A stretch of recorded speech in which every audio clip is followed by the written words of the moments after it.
started, we have a really special, very high energy session for you today. I'm honored to introduce Jean Francois Cousin. He's accredited as a master certified coach by the International Coach Federation, the highest distinction in the profession, excuse me. He coaches CEOs, region and country presidents, and board members, most often on executive leadership development, onboarding and role transition, organizational and cultural change management, strategic planning, and cross-cultural leadership. Here's a fun fact. He calls himself a failed orchestra conductor. Sounds like you've conducted orchestras before, but maybe it wasn't such a failure because you've been able to transition some of those skills to team coaching. Is that right? Yeah, that's right. Excellent. I think it's a very interesting fact. Anyhow, welcome. Thank you so much for being here and have a wonderful session. Thanks very much, Christine and Beth. And greetings from Shanghai, China, everyone. I'm really happy to be with you today. And thank you, WBEX, for making this possible. I want to take a moment to thank all participants. I know some of you have woken up extra early. Some of you have delayed bedtime big time to make that time for your continuous growth as a coach and as a person. So the pressure is on me to make it worth your while. And what I'd love to do with you today is to share 10 insights that dawned upon me after I passed the 10,000 coaching hours milestone about a year ago, and also 10 very practical tips that I believe can help us coach at our best. We're going to take it slow first. We'll spend quite a bit of time on the first two insights, so don't think JF is losing it. He's going to mess up with his timing. No, we'll go slow first, and then we'll get into the groove, and we'll go faster and faster all the way to the last tip. And just before we get started, I want to go for a second round of thank yous, and bear with me, they are meaningful and related to the topic. The first thank you is to my clients, and some of them I know are online with us all today, because you guys, you've taught me so much of what I know about coaching. So big gratitude for that. I also want to thank the thousands of mistakes I've been doing for what they taught me, and in advance the thousands of mistakes I'm going to start making tomorrow for what they will teach me. And finally, I want to thank our beautiful and generous profession for what it makes possible, and that's in particular making our world a better place, one conversation at a time. And also my mentors, my supervisors, who were kind and patient enough with me to help me get better. So now it's pay it forward time, like our good friend Marshall Goldsmith says. And I would like to start with a question that a mentor of Marshall was asking his clients when he was meeting them. That's Peter Drucker, perhaps the most influential leadership guru of the 20th century. He was asking his clients, what business are you in? And so let's go, if you don't mind, for a quick thing here. Fellow coaches, what business do you say we are in? I'd be grateful if you can type just one word in the chat box, and then Christian, if that's fine with you, you can perhaps give us the gist of it. Fellow coaches, what business do you say we are in, with just one word? Yep, and I'm just the chat box is going, or excuse me, the Q&A box is going very fast right now. So we have transformation, change, potential, empowerment, improvements, leader, problem solver, growth, development. Beautiful. Thanks very much, everyone. Thanks. And so what I would like to add perhaps to the list is, for me, the fact that at a deep level, we are in the business of unconditional love. And let me tell you a bit about it by sharing from the first prominent book ever written about an executive coach, and written by Mr. Schmidt, who is the former chairman of Alphabet and Google, actually, Eric Schmidt and two other guys. So that's the book, The $1 Trillion Coach, and it's our very own W. Bex Bancroft who told me, hey, JF, why don't you buy this book? And I thought, hey, why not, right? So I want to read to you the first page of the book about that coach, Bill Campbell, who is the coach who coached kind of anyone who is someone in the Silicon Valley, in fact. And the book starts at Bill's funeral 2 years ago, in fact, and it goes on a warm April day in 2016. A large crowd gathered on a football field at Sacred Heart School to honor Bill Campbell, who had passed away. Bill had been a transcendent figure in the technology business since moving west in 1983, playing a critical role in the success of Apple, Google, Intuit, and numerous other companies. To say that he was tremendously respected would be a gross understatement.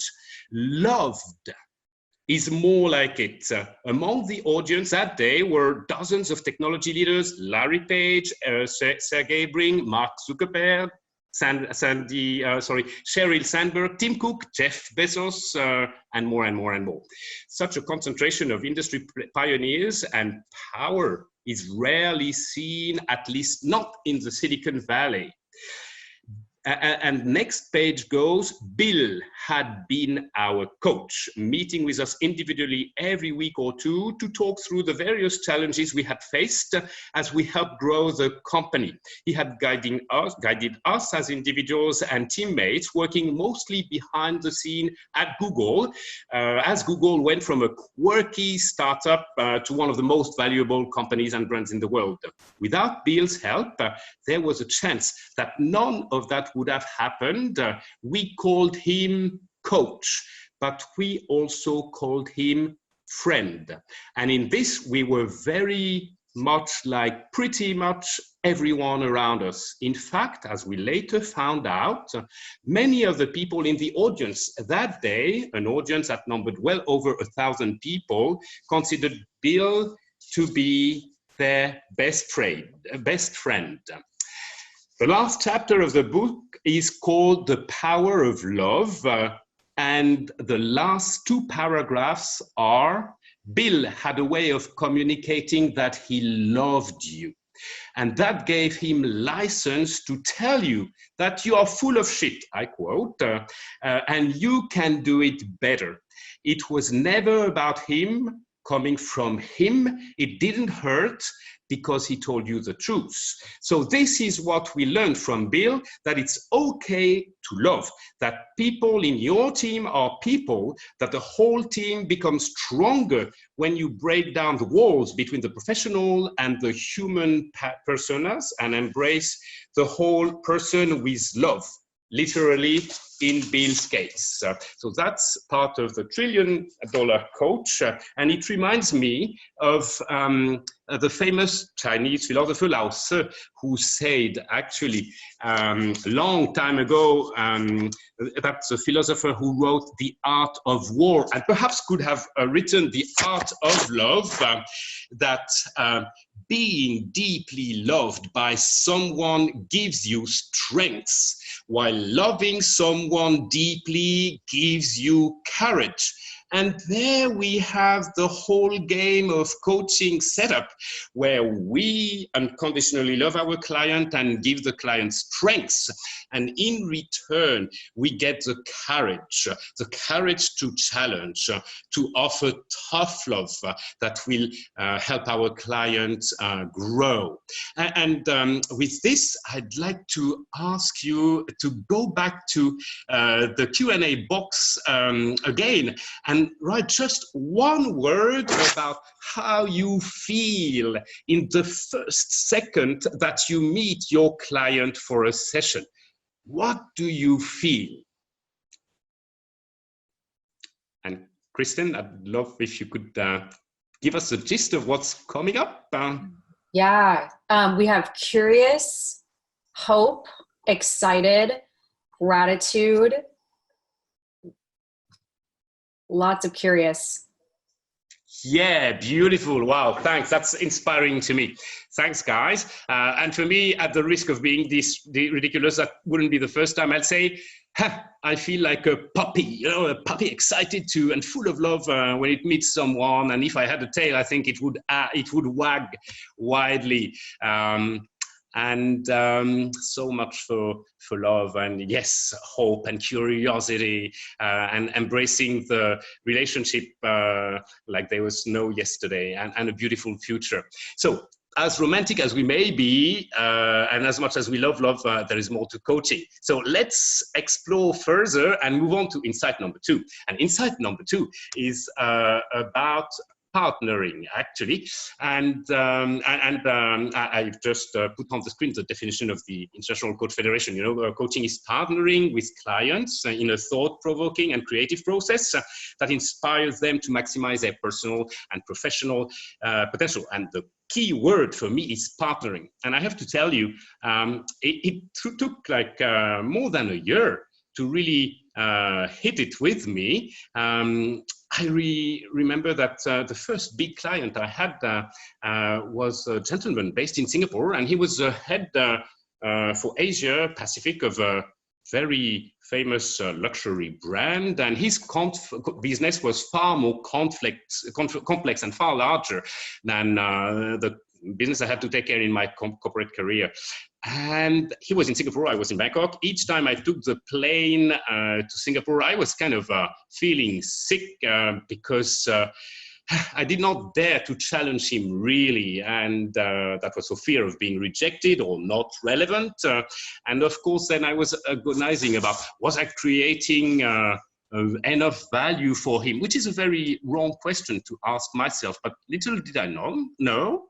So I brought my angst to my mentor, and she told me, as I was telling her the story, that my hand was gesticulating frantically, even by French men's standards, and she asked me, hey, JF, what does your hand has to tell you about this? And then I stopped and I sighed and I paused and I heard myself telling her, well, my hand is telling me that I don't have to know better, that I have a different job than this gentleman. I'm just his thinking partner. And the most important is that he comes up with greater clarity and greater thinking as well. And that liberated me a lot from that insecurity of mine. That was making me, I have to say, a selfish coward. So then my mentor offered me a beautiful metaphor that had stuck with me and inspired me ever since. And that was like our client and us, we are like explorers in the jungle. We partner in assessing the territory, weighing risks and rewards for different paths ahead, and then co-creating the way forward. And that's a big yes from me for partnering as the anchor in a definition of coaching. More to that later on and more concretely when we reach the tips. For now, I'd love to move on to another insight which is very near and dear to my heart, and that's about importance of being authentic and humble and vulnerable. And I have to say, we coaches, we have the most humble job in the world. I mean, we don't take any credit for it, and neither should we, right? All credit has to go to the client. We're just backstage operators, hardly visible. So it's just fitting that we are humble. And it's not enough. We also have to be authentic and vulnerable, at least for two reasons, really. First one, I would say, is for our clients to trust us. And the second reason is to give them permission to be authentic and vulnerable too, which then can make for great conversation where they don't bother whether what they bring to the conversation makes sense or not, is right or wrong, is smart or not so smart. Now, how are we vulnerable as coaches? I'd say it's very simple.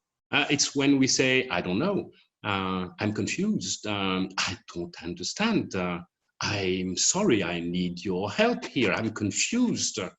And the power of our vulnerability, of course, will give our client automatically and immediately the responsibility for moving the conversation ahead. And of course, there will be great learning out there for them. And one thing I always recommend to the coaches I train is to manifest their authenticity, their humility, their vulnerability the first time they meet a potential client for a chemistry session, right? So it becomes very clear that we're not in the business of knowing better or knowing at all, actually.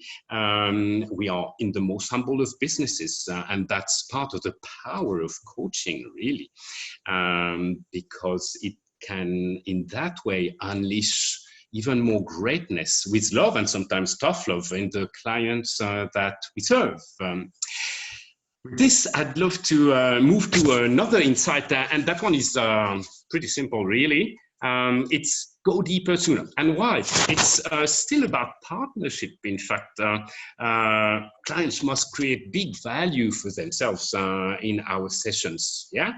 And so quite logically, the topic that they're going to choose to reflect upon and take action about has to be really important for them. Yet they often bring the top of the iceberg to the conversation at the beginning. And why shouldn't they? Of course, they've not yet thought about it. I think we would agree that it's really important that right from the get-go in the conversation, we dig deeper about what's important for the client, and at a deeper level, what is this all about? You'll certainly see me do that in the summit when I do a live demo. Let's see, right?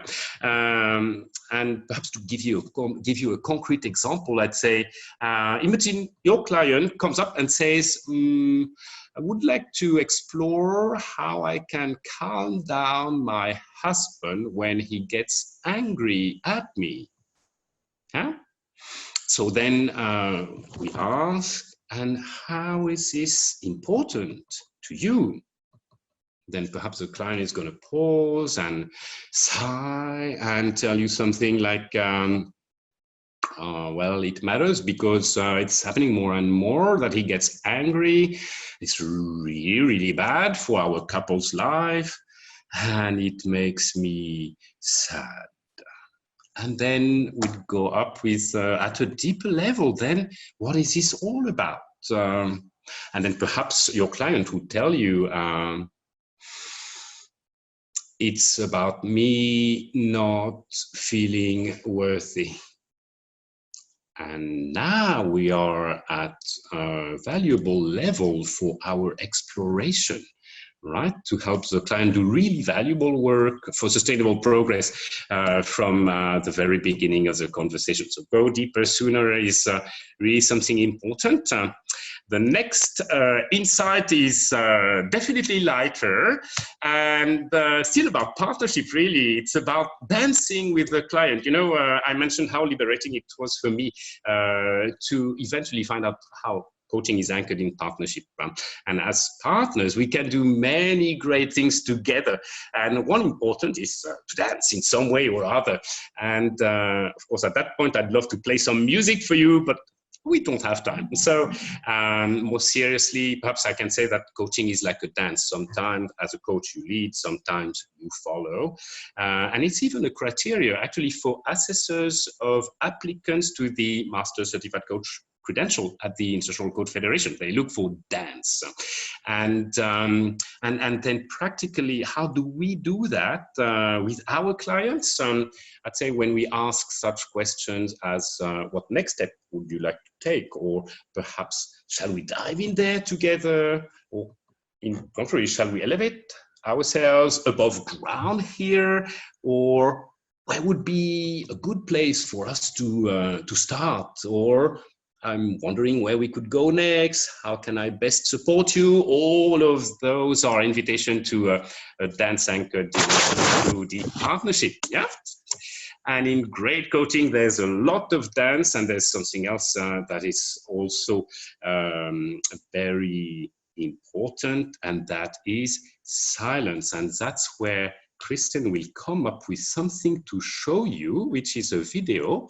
And as Kristen gets ready, I'd like to introduce the video with the fact that this is inside number 6, and in Chinese, number 6 in Mandarin sounds something like you, which means flow. And flow is something that silence helps beautifully with.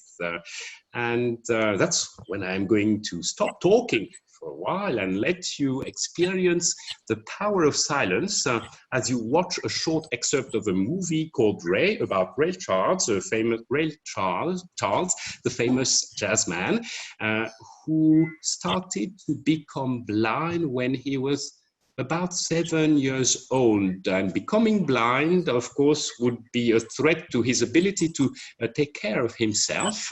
And I'd love that you focus your attention as you look at this short excerpt on the mother of Ray, as she can see that he's becoming blind. And with this, Kristen, if you're ready to put the video in full screen, that would be lovely.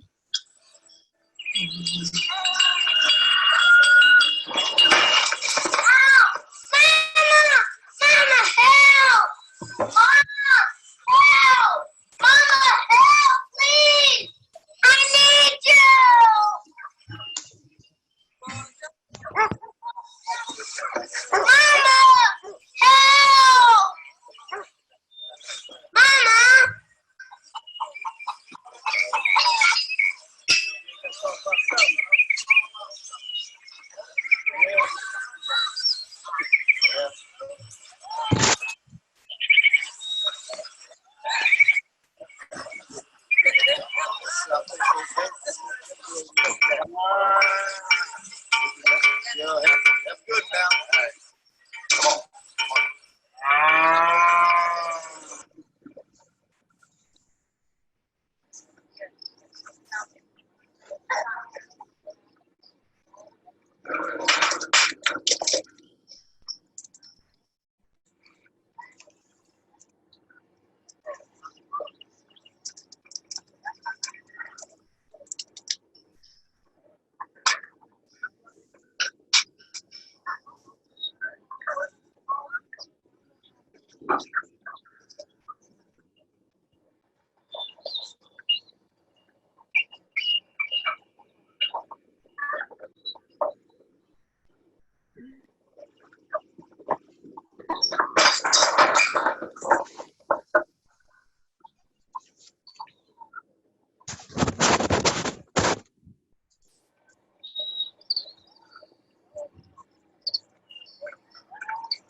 Here's your mama. They're right there.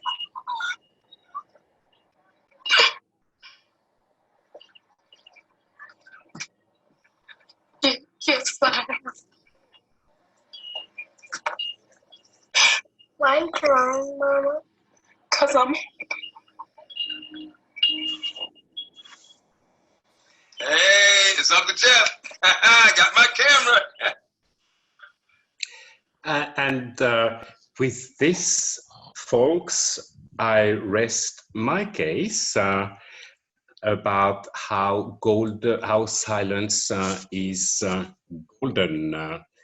And so I think the invitation for all of us is to let silence do the heavy work. Let our eyes, our candid, loving, curious eyes, do the work of questioning. They do not pollute the conversation with extraneous words, and silence is our best friend almost all of the time. Yeah. And with this, we are in the groove and in a jazzy way, perhaps. And let's go a bit faster now. I promised we would. Here we go. Insight number 7 is about stepping back enough.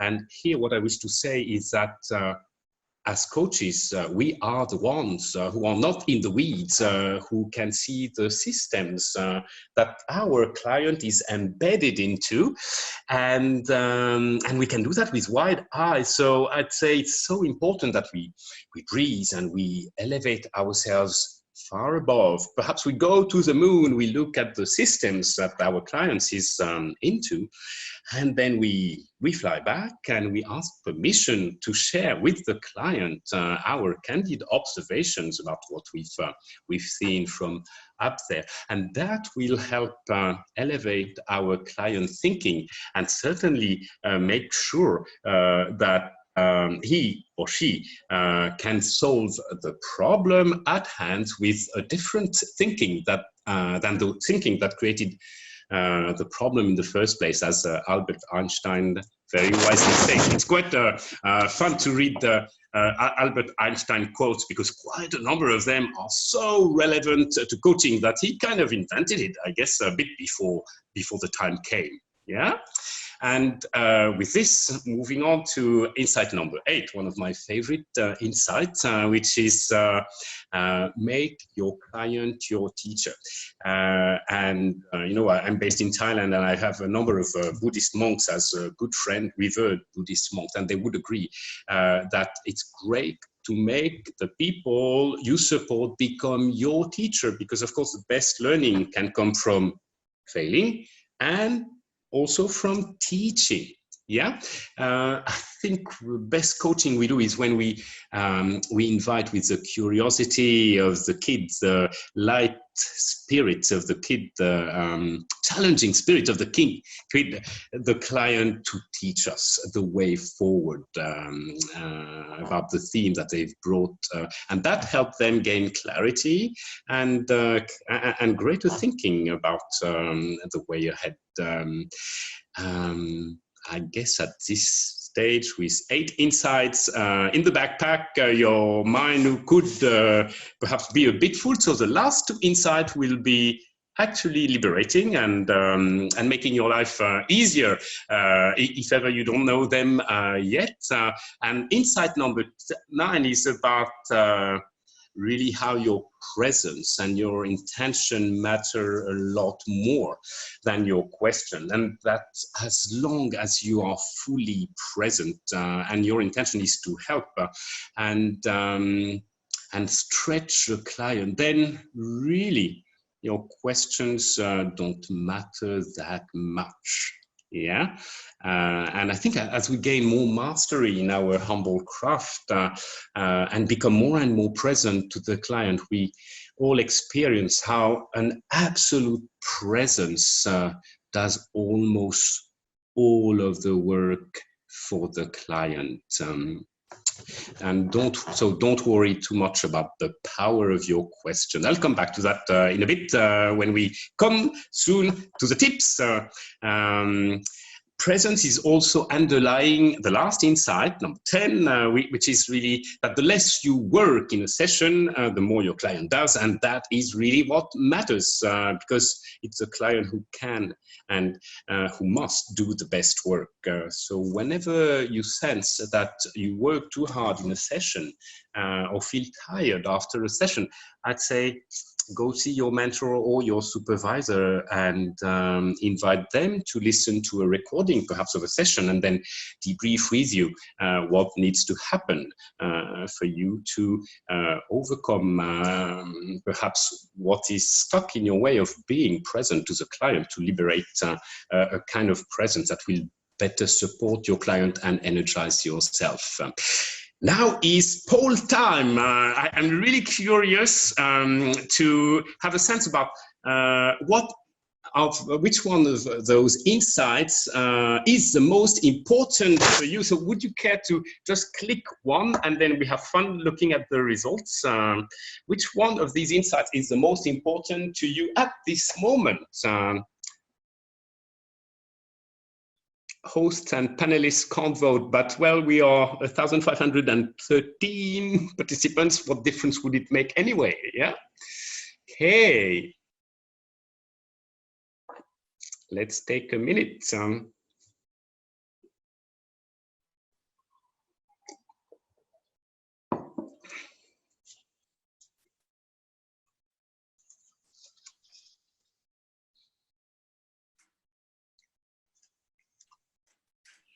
Wow, they're really spread out, aren't they?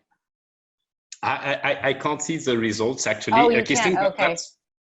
So interesting, right? They are spread out, right? So different insights appeal to, oh yeah. Interesting. Perhaps the winner here would be presence at the bottom together with love, right? Hey, yeah, that connects certainly at some level, yeah? Cool. Thanks everyone for playing the game. And now we're going to move to the tips and we'll go a lot faster with the tips really, because they are easy and concrete. I'm a concrete guy. My first corporate career was in concrete and cement and gypsum board industry. So I hope they'll be concrete enough. And if I'm wrong, then we'll have the Q&A to give me a chance to be clearer for you.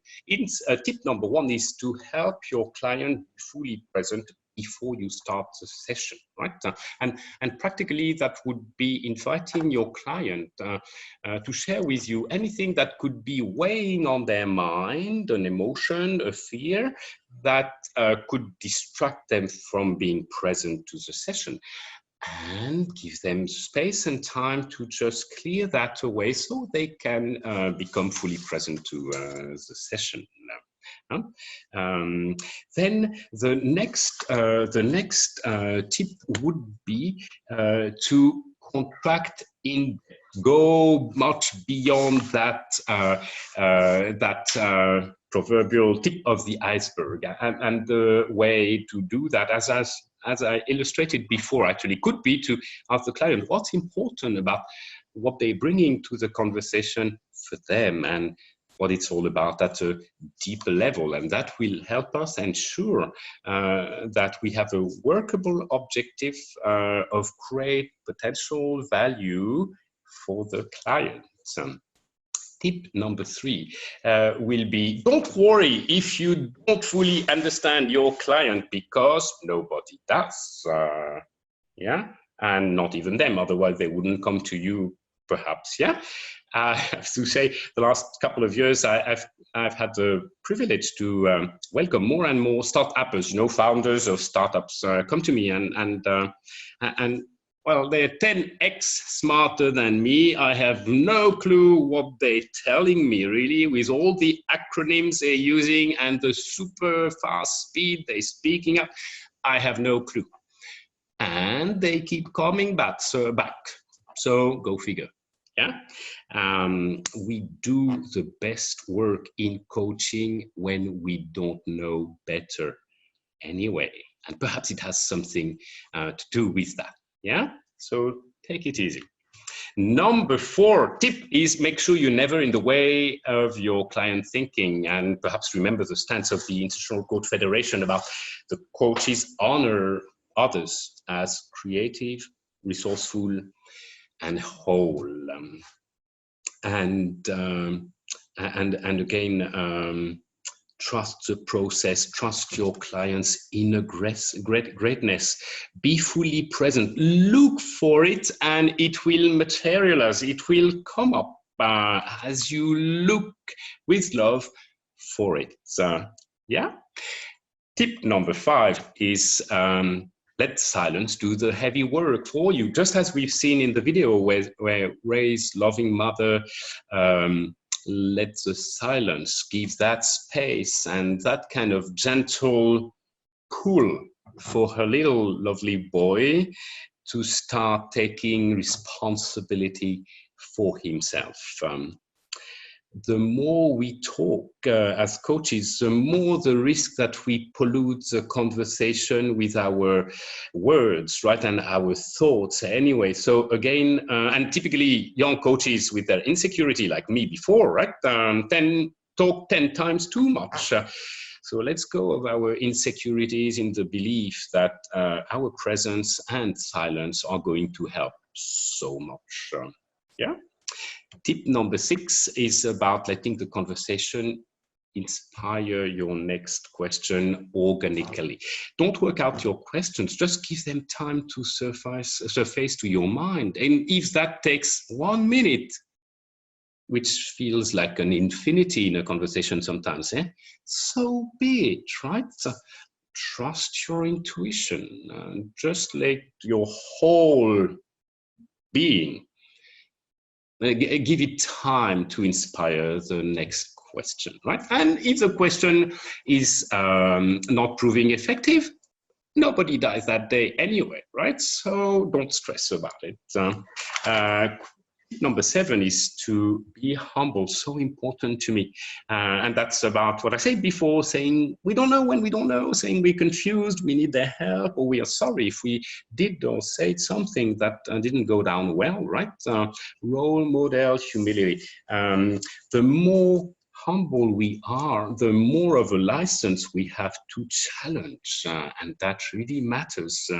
And the more humble we are, the more we can liberate ourselves from the fear of failing.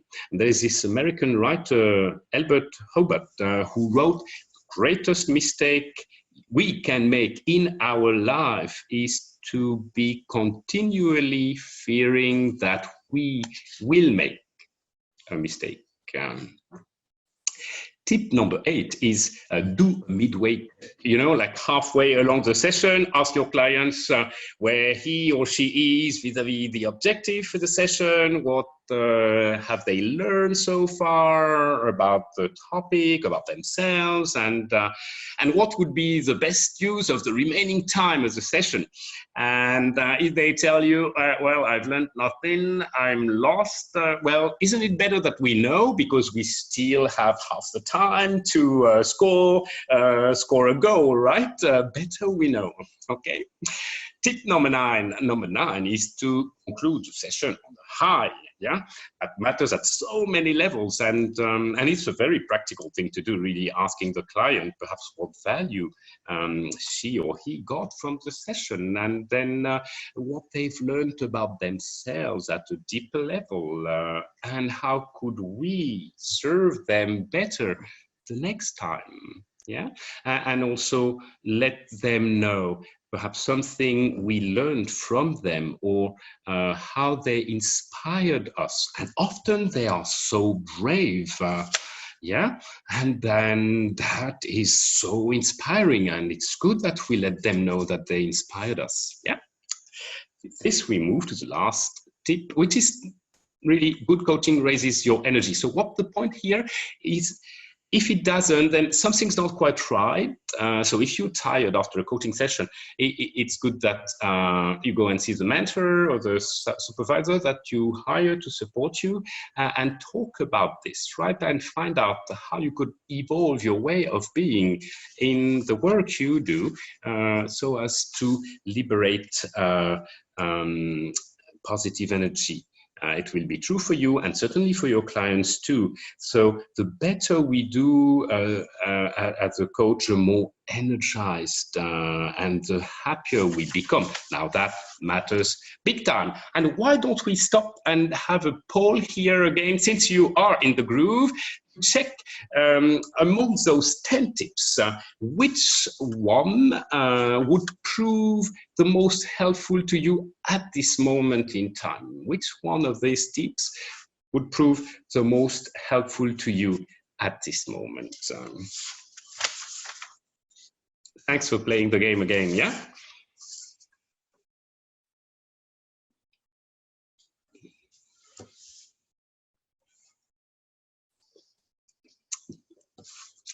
Christine, I cannot see the poll on my screen, and that's okay.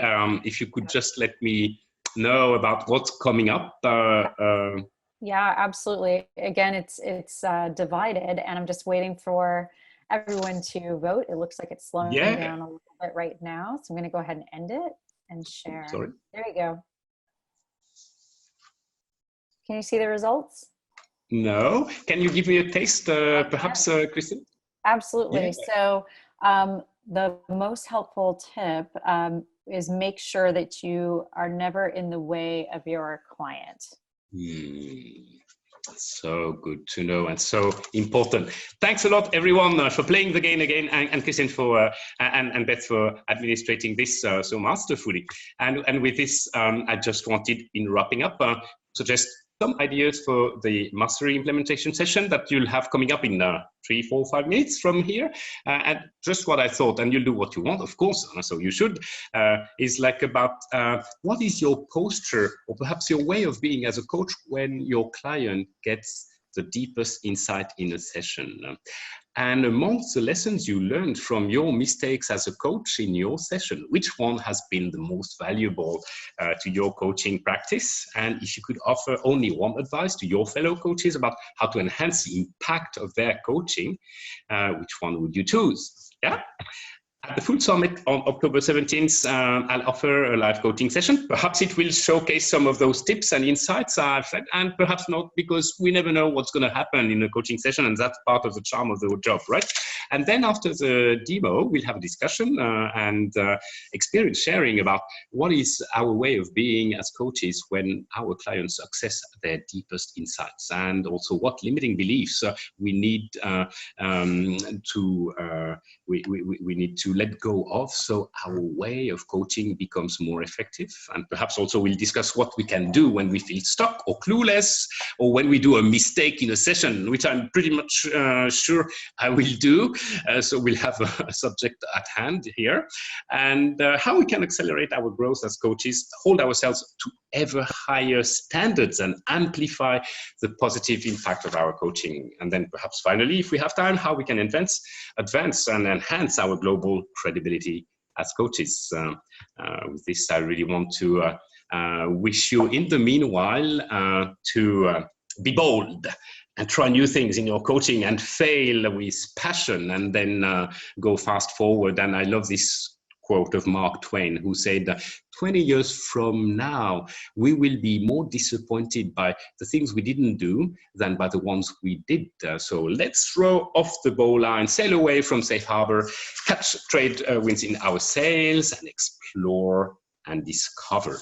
And with this, I wish you all the best, and let's all together make sure that our beautiful profession makes a really beautiful and sustainable difference to our world, who needs, I think, all of us to get better. Thanks so much for playing the games and for being there today. Thank you so much, Jean Francois. This was an amazing session, and we've had some beautiful comments come through. In fact, one of them said, "This is the most amazing session. I could not even imagine feeling so inspired, so focused, so sure that I have chosen the right path forward as a coach. Thank you." That's a beautiful comment. For everyone who's on our session, I'm going to launch one final poll for you here. So please answer this for us.